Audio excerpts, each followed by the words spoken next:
Amados hermanos, el día de hoy vamos a comenzar tema. Vamos a comenzar a ver el capítulo número 9 de la Confesión de Fe, el cual trata el tema del libre albedrío. Entonces, es muy importante ver, hermanos, que en este primer párrafo que vamos a ver el día de hoy, vamos a ver lo que es la definición de la libertad humana. Y pues es un tema muy importante, sobre todo porque me parece interesante que notemos, hermanos, la posición en la que se encuentra este tema dentro de las doctrinas de la gracia. Se encuentra entre el capítulo 8, que es de Cristo el Mediador, en el cual vimos todo lo que son los oficios de Cristo principalmente, entre otros temas, pero principalmente los oficios de Cristo, y el capítulo 10, que es el llamamiento eficaz.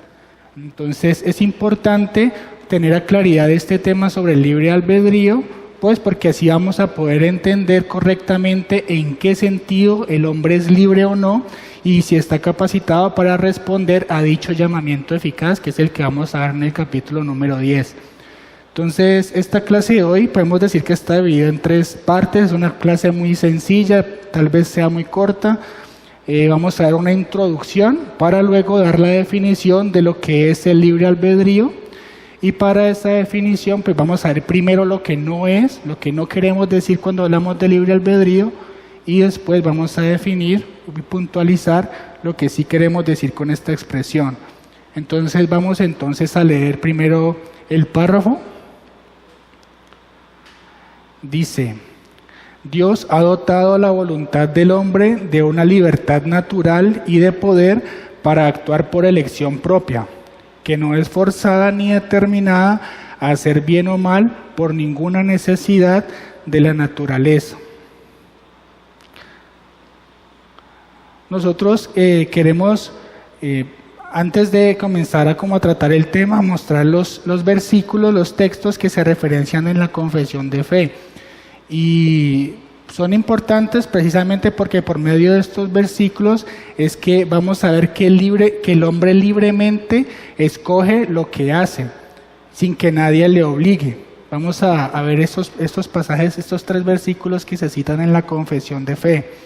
El primero que se ve es Mateo 17, versículo 12, dice: Mas os digo que Elías ya vino y no le conocieron, sino que hicieron con él todo lo que quisieron. Así también el Hijo del Hombre padecerá de ellos. Este versículo, pues nosotros ya lo hemos visto citado en otras partes de esta confesión, y en este momento pues el Señor Jesucristo, después de la transfiguración, está hablando con 3 de sus discípulos y está haciendo referencia a Juan el Bautista y de cómo los judíos no creyeron en el mensaje que éste traía, que apuntaba a Jesucristo, ¿cierto? Pero lo importante para nosotros en lo referente al libre albedrío es notar que la misma boca del Señor Jesucristo se hace evidente que aquellas personas que rechazaron el mensaje de Juan el Bautista lo hicieron de manera voluntaria y sin coacción alguna. Ahora, cuando vemos el versículo siguiente, Santiago 1:14, dice: sino que cada uno es tentado cuando de su propia concupiscencia es atraído y seducido. Este pasaje es especial, puesto que el objetivo principal de este versículo es precisamente mostrar que nadie puede excusarse de que lo que cometió o el pecado que cometió lo hizo porque le obligaron. Este versículo hace responsable al hombre mismo de su propio pecado y muestra que éste libremente y por su propio mal deseo elige hacer lo que termina haciendo finalmente. Entonces, esto es muy importante porque nosotros que venimos de iglesias de corte carismático vemos que es muy común que el pecado que termina cometiendo la persona termina achacándoselo a un demonio o a cualquier otra cosa menos a él mismo. También cita Deuteronomio 3:19 la confesión de fe. Este dice: a los cielos y a la tierra llamo por testigos hoy contra vosotros, que os he puesto delante de la vida y la muerte, la bendición y la maldición. Escoge, pues, la vida para que vivas tú y tu descendencia. Ahora, este versículo muchas veces es usado para todo lo contrario a lo que vamos a decir ahora. ¿Cómo así? Bueno, pues este pasaje está mostrando que Dios por medio de Moisés expone al pueblo a que tome una decisión. Y precisamente lo que habrá hecho este pueblo de manera libre y sin coacción alguna es precisamente lo que va a terminar haciendo. Bueno, ¿cómo así? Normalmente este pasaje se utiliza para mostrar que el hombre tiene la capacidad de escoger entre lo bueno y lo malo, porque las personas dicen, mire, si Dios está poniendo al pueblo a escoger entre lo bueno y lo malo es porque Él tiene la capacidad de hacerlo, pero todo lo contrario. Un capítulo después, si solamente un capítulo después, nosotros vemos que Moisés dice que él ya sabe que este pueblo decidirá hacer lo malo, que precisamente porque por estas peticiones legítimas que ha hecho el Señor, lo que va a hacer es resaltar en el pueblo la incapacidad de escoger entre lo bueno y lo malo. Sin embargo, aunque él no tenga la capacidad de escoger entre lo bueno y lo malo, lo que el pueblo finalmente escoja lo va a hacer libremente y sin coacción alguna. Este tema lo vamos a tratar un poco a profundidad, más adelante. Daré un poco más de explicación al respecto. Bueno, ahora una de las acusaciones que más se hace a los reformados, que nos hacen a nosotros, es que nosotros negamos de manera rotunda la libertad humana. Sin embargo, pues esto no es así, porque precisamente ellos suponen que la soberanía divina que nosotros acentuamos cancela toda libertad humana, ¿no? Pero por el contrario, el calvinismo tiene la característica de que exalta las verdades bíblicas, hacia alguna de estas no puedan ser conciliadas en nuestra mente. Por ejemplo, las Escrituras muestran constantemente pues que siempre Dios ha hecho lo que Él ha querido hacer y que no hay nada que se salga de su control providencial. Pero por otra parte, Él también siempre muestra que el hombre es responsable por las decisiones que libremente ha tomado. Entonces, lo mismo que siempre vemos cuando hablamos de las doctrinas reformadas y que siempre se ha dicho desde este púlpito, ¿no? Que son dos ríos que corren paralelos en toda la Escritura, ¿no? Y aunque no podemos conciliarlo en nuestra mente, pues lo que se resalta o la característica del calvinismo es que precisamente a pesar de que no podamos conciliar estas dos verdades, el calvinismo no deja de decirlas, porque en la Escritura están claramente explicadas estas dos verdades. Entonces tenemos que negar rotundamente esa acusación que hacen en contra de la fe reformada, ya que no hay ningún otro sistema teológico que proteja y enseñe tanto la verdad y la responsabilidad humana como lo hace el calvinismo. Y esto pues ha quedado registrado en las principales confesiones de fe históricas reformadas y en las enseñanzas de los que dieron los reformadores. Por ejemplo, tanto en esta confesión como en la de Westminster, nosotros podemos ver que precisamente el primer párrafo lo que hace es definir la libertad humana y que el hombre de verdad está capacitado de una libertad. Lo que pasa es que en los capítulos siguientes en los capítulos que siguen en este párrafo, lo que hacen es aclarar en qué sentido esta libertad está presente en el hombre y cómo está limitada. Entonces, para nosotros poder entender lo que quiere decir libertad humana o libre albedrío, es necesario dar claridad sobre lo que no es. Entonces vamos a comenzar viendo lo que no es el libre albedrío. Y lo primero que debemos tener claro, mis hermanos, es que cuando hablamos de libertad o de libre albedrío, no estamos hablando de una libertad que actúa por fuera de la actividad sustentadora y controladora de Dios.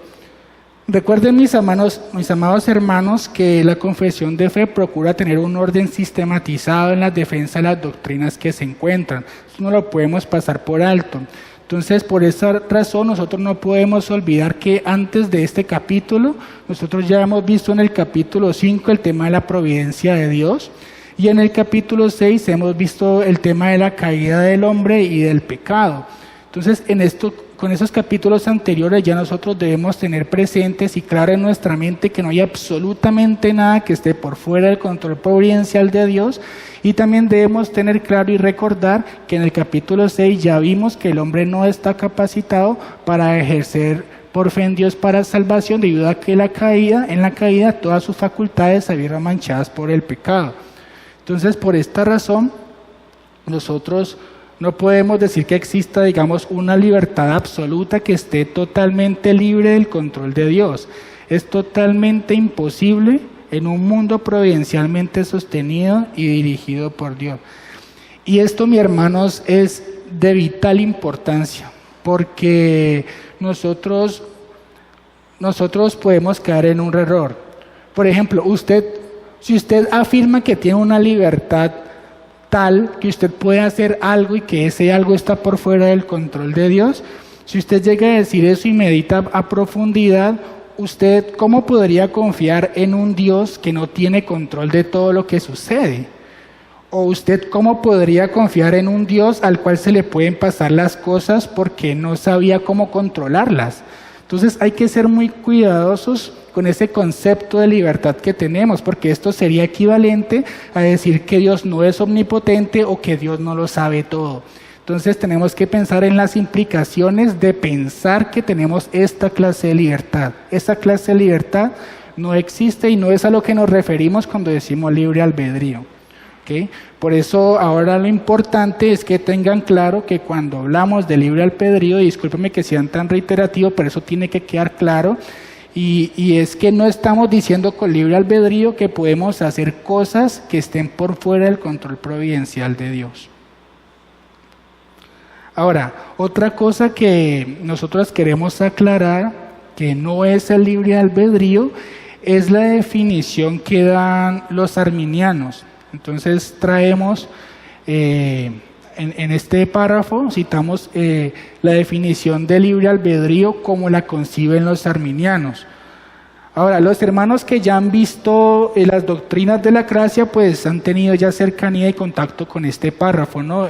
Así es como le definen los arminianos, en este caso los remonstrantes. Recuerden que los remonstrantes fueron aquellos que hicieron una manifestación en contra del parlamento holandés que se había adherido a la postura calvinista. Entonces los arminianos, los remonstrantes, dijeron que ellos no estaban de acuerdo con 5 puntos de todos esos a los que se había adherido los holandeses. Entonces ellos dijeron en cuanto a la libertad del hombre lo siguiente, dijeron que el hombre natural, es decir, el incrédulo como nacemos todos nosotros, aunque está afectado por la caída, no está totalmente incapaz de escoger bienes espirituales y es capaz de ejercitar fe en Dios en orden para recibir el Evangelio y así traerse a sí mismo a la posesión de la salvación. Entonces, mis hermanos, recordemos nuevamente lo que hemos visto en el capítulo número 6. En este capítulo vimos que el hombre, como les mencionaba anteriormente, ha sido afectado por la caída y que, como dice Romanos 3, no hay nadie que busque a Dios, porque precisamente nadie quiere hacerlo debido a que el pecado ha corrompido todo su ser. Su naturaleza moral siempre está de continuo buscando hacer el mal y hacer la voluntad contraria a la de Dios, ¿no? Entonces, por esto, mis hermanos, la libertad humana o libre albedrío, debemos decir que no es la capacidad de querer lo contrario a su naturaleza moral. Y hermanos, esto también es muy importante porque nosotros no podemos olvidar que la libertad de tomar decisiones en el ser humano está íntimamente relacionado con su naturaleza. Entonces, el problema no es si el hombre es libre o no de decidir por ciertas cosas. Precisamente este párrafo quiere enfatizar que el hombre libremente toma sus decisiones y que hace lo que él quiere. El problema no es ese. El problema es que el hombre siempre quiere de continuo hacer el mal. Entonces, la libertad que él tiene y que él va a ejercer siempre va a ser de continuo elegir las cosas malas y contrarias a la voluntad de Dios. Esto que estoy mencionando ahora se va a tocar con mayor profundidad en el párrafo número 3 de este capítulo, que trata sobre la depravación total, que es otro tema que nosotros vemos siempre dentro de las doctrinas de la gracia. Por eso, mis hermanos, como les venía diciendo, nuestras voluntades están controladas por nuestra disposición ética y moral. En este capítulo nosotros vamos a ver En este capítulo vamos a ver cómo los diferentes estados en que podemos encontrar en el hombre en lo respectivo a su naturaleza. Por ejemplo, en el párrafo número 2 vamos a ver cómo es el libre albedrío antes de la caída, lo que se conoce como el estado de inocencia, la parte de Adán y Eva. Esto lo vamos a ver en el capítulo 2. Aquí el hombre podía no pecar, podía escoger entre lo bueno y lo malo porque precisamente el pecado no le había afectado. Ahora en el párrafo número 3 de este capítulo nosotros vamos a ver cómo es la libertad del hombre o cómo está condicionada en el estado de pecado. En esta parte pues nosotros vamos a ver que ahora el hombre solamente puede pecar debido a que precisamente el pecado ha afectado cada una de sus facultades. En el capítulo número 4, en el párrafo número 4, vamos a ver el libre albedrío en el estado de gracia, y ese pues es el estado en el que nos encontramos nosotros los creyentes, que a pesar de tener remanente de pecado, por medio del Espíritu Santo estamos capacitados para ahora hacer la voluntad de Dios. Y en el último párrafo de este capítulo vamos a ver el libre albedrío en el estado de gloria, y pues efectivamente aquí vamos a ver cómo ya en ese estado nosotros no pecaremos más. Esto lo veremos en el párrafo número 5. Ahora, siempre es importante o es muy común citar en este tema una frase muy célebre de Calvino, ¿no? En la cual da en el clavo en lo referente a la libertad humana, ¿no? Él se dice que el hombre tiene libre albedrío no porque sea libre para elegir lo bueno y lo malo, sino porque el mal que hace lo hace voluntariamente y no por coacción. Esto es verdad, pero ¿por qué atribuir un título tan arrogante a algo tan intrascendente? Bueno, lo que veníamos hablando anteriormente, ¿no? Yo creo que el punto no es si el hombre está capacitado de libertad o no. Ese no es el punto, porque claramente la confesión precisamente arranca diciendo que el hombre libremente escoge hacer lo que hace.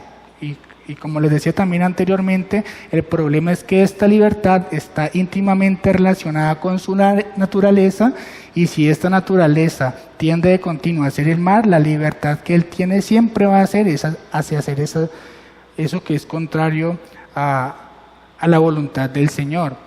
Y esto pues nos sirve de preámbulo para definir entonces lo que sí es o lo que sí queremos decir cuando mencionamos que el hombre tiene libre albedrío.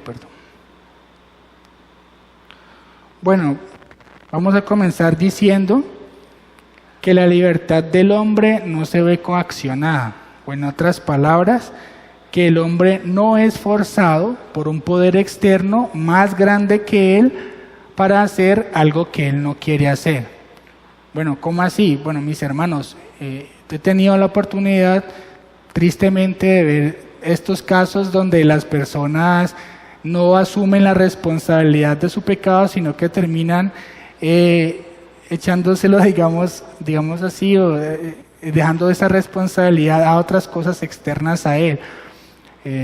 Alguna vez me encontré con una persona que había caído en adulterio, y pues confrontando el pecado de esta persona decía: no, pero es que el diablo a mí me tentó, pero yo no quería. Entonces, no, pero es que usted sabe que es que uno también es hombre, y pues Dios, pues como el Dios nos ha dado como el llamaba a procrear, entonces el hombre tiende más como a esa parte. Entonces yo decía, pero ¿cómo así, mi hermano? Es que usted de un momento apareció en el motel haciendo lo que usted terminó haciendo, deshonrando a su esposa. Decía, no, pero es que el diablo me tentó, yo no quería hacerlo, Entonces, eso es algo que nosotros constantemente vemos, mis hermanos, y en ocasiones, aunque esto pueda parecer gracioso, me he encontrado con personas que llegan al otro extremo de culpar a Dios. Por ejemplo, encontré alguna vez una persona me dijo, pues que decía ser cristiano, lo estaba confesando porque lo estaba confrontando porque estaba cayendo repetidamente en un pecado.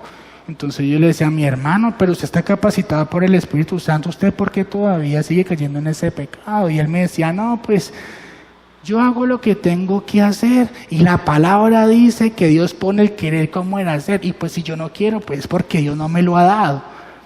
Entonces yo creo que nosotros tenemos que reflexionar en esta parte, ¿no? En que en la libertad humana, a pesar de que no tengamos esa capacidad para escoger entre lo bueno y lo malo, eso no significa que lo que nosotros hacemos no lo hagamos libremente y voluntariamente. No hay nada externo a nosotros que nos obligue a hacer o a tomar las decisiones que tomamos. Esto es de suma importancia, mis hermanos. Ahora, también, ¿qué significa el libre albedrío o a qué nos estamos refiriendo? Pues que el hombre precisamente es libre de hacer lo que él quiere, según su condición moral, como venimos hablando. Nadie va a terminar haciendo algo que él no quiere hacer. Eso no sucede.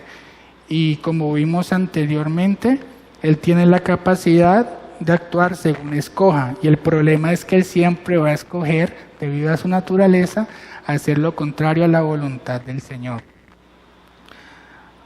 Ahora, siempre es importante mencionar que sin la libertad humana, pues no podría haber la responsabilidad humana que la Biblia tanto enseña. Y de pronto puede suceder, hermanos, que surja esta pregunta dentro de ustedes, es muy probable. Bueno, pero si ya Dios decretó todo, y mi libertad a la larga está limitada por mi naturaleza, entonces, ¿esa libertad que tengo sí es real? Eso puede ser una pregunta que esté surgiendo en usted ahora. Y bueno, la respuesta es que, por supuesto, la libertad que usted tiene es real. A tal punto, mis hermanos, que al infierno van a ir quienes libremente decidieron hacer su propia voluntad y no la de Dios. Recuerden que en el infierno se ve la justicia divina y ahí no va a haber nadie, o ahí no va a ir nadie que siempre haya hecho la voluntad de Dios.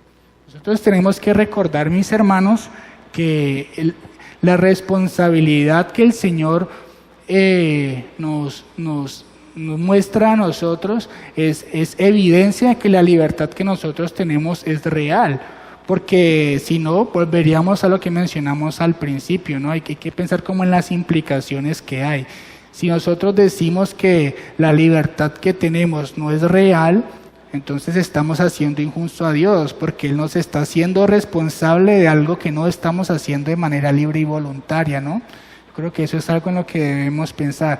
Este pasaje de Proverbios es muy importante porque enfatiza precisamente en que el hombre es responsable de sus decisiones y que por eso libremente las ha tomado. Dice, por cuanto llamé y no quisiste oír, extendí mi mano y no hubo quien atendiese.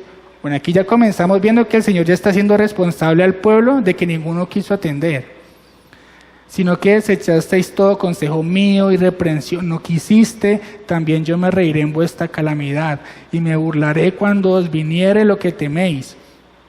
Por cuanto aborrecieron la sabiduría y escogieron el temor, y no escogieron el temor de Jehová, ni quisieron mi consejo, y menospreciaron toda reprensión mía, comerán del fruto en su camino, y serán hastiados de sus propios consejos, porque el desvío de los ignorantes los matará, y la prosperidad de los necios los echará a perder. Mas el que me oyere habitará confiadamente y tranquilo, sin temor del mal. Mis hermanos, en este pasaje, entre muchos otros, podemos ver eso, ¿no? El Señor evidentemente nos hace responsable de lo que hacemos, y eso también es evidencia de que las decisiones que tomamos lo hacemos de manera libre y voluntaria. Entonces, esto es muy importante tenerlo en mente, mis hermanos, para que no caigamos como en el fatalismo de creer que porque Dios ha decretado todo o porque nuestra condición es caída, entonces al final lo que decidimos no lo hacemos de manera libre, ¿no? A mí me gusta generalmente hacer como una analogía en estos casos, ¿no? Y es muy conocida. Y nos sirve para, aunque no es perfecta, pues nos sirve para ver cómo podemos relacionar la libertad del hombre con la condición del ser humano. Y es que, pues supongamos que usted va a una finca y busca una marranera y saca un cerdo de los que están allí. y supongamos que usted ese cerdo lo saca y lo pone bien lindo, lo limpia y todo, y usted lo va a poner a ese cerdo a que tome una decisión. Y usted enfrente de ese cerdo va a poner un corral, que es donde él siempre ha vivido, lo que él conoce, y naturalmente es lo que brota de él siempre estar allí. Y usted al lado va a poner un corral limpio, como a usted le gustaría que viviera ese cerdo, con perfume, pues con rosas y un banquete. Ahora, usted le va a dar la capacidad a ese cerdo de ponerle enfrente esas dos decisiones y le va a permitir que él decida. Ahora, cuando usted suelta ese cerdo, ¿usted para dónde cree que va a ir él? O sea, lo más común que pasa, obviamente no es un caso perfecto, un ejemplo perfecto, pero nos ayuda para ver la tendencia en la que nosotros siempre vamos a estar debido a nuestra condición. Nosotros siempre vamos a estar condicionados por nuestra naturaleza, y la libertad que tenemos está íntimamente vinculada con esa naturaleza. Entonces siempre vamos a tender a hacer lo contrario a la voluntad del Señor. En Eclesiastés 7:29 nosotros vemos otro énfasis, el mismo énfasis, y estos dos versículos sirven mucho para eso. Por ejemplo, en Eclesiastés 7:29 dice: he aquí, solamente esto he hallado, que Dios hizo al hombre recto, pero ellos buscaron muchas perversiones. O sea, aquí nosotros no estamos viendo que los que buscaron esas perversiones lo hicieron porque alguien los obligó, ¿no? Entonces es evidente que lo que brota de nosotros naturalmente siempre es hacer lo contrario a la voluntad del Señor. En Juan 3:18 al 19 dice: el que en él cree no es condenado, pero el que no cree ya ha sido condenado porque no ha creído en el nombre del unigénito Hijo de Dios, y esta es la condenación, que la luz vino al mundo, y los hombres amaron más las tinieblas que la luz, porque sus obras eran malas. Este pasaje de Juan, mis hermanos, claramente enfatiza que es el hombre quien no quiere creer, y por eso es que ya ha sido condenado. Nos muestra que evidentemente el hombre no está capacitado para ejercer fe en Dios para salvación por sí mismo. ¿Y cuál es la evidencia de eso? Pues ni siquiera teniendo al Mesías enfrente, quien es la luz misma, pudieron tener fe en él.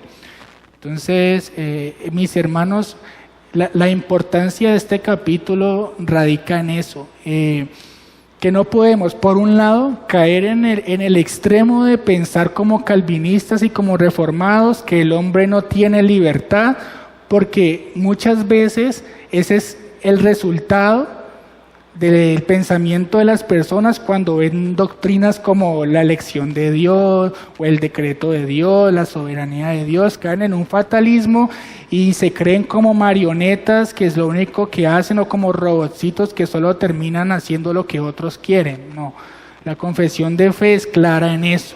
El hombre naturalmente tiene la capacidad de decidir libremente hacer lo que él quiere, pero es que ese no es el problema, como lo he venido mencionando anteriormente. El problema no es ese, el problema no es la libertad, sino que el problema es que lo que él quiere hacer siempre es la voluntad suya y no la voluntad de Dios. Eso debe quedar claro en este primer párrafo, que como les dije al comienzo, es simplemente introductorio y tiene como finalidad definir lo que es la libertad. Entonces, amados hermanos, recuerden lo que no es también. Cuando hablamos de libertad humana, no estamos diciendo que el hombre tiene la capacidad de escoger entre lo bueno y lo malo. A eso no nos estamos refiriendo, mis hermanos. Y yo creo que ya, hermanos, podemos dar por concluida esta clase. Creo que el objetivo se ha cumplido.